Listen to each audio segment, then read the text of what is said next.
You've seen me take one sighter shot. I'm going to walk back 30 yards, go in the shooting shed, and lob a 925 grain 87 caliber slug out here at this mangy varmint. Hang on, watch your feet.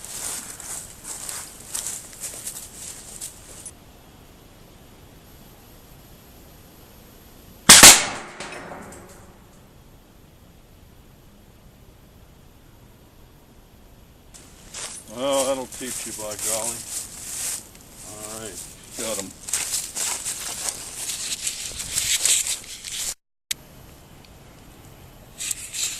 Not too bad a placement for the second shot ever with the slugs from this gun.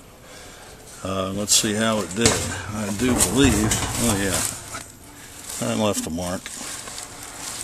That's 2-inch, who's sorry 2x10 now, treated. Guess you should have learned not to mess with people. It blew that out pretty good.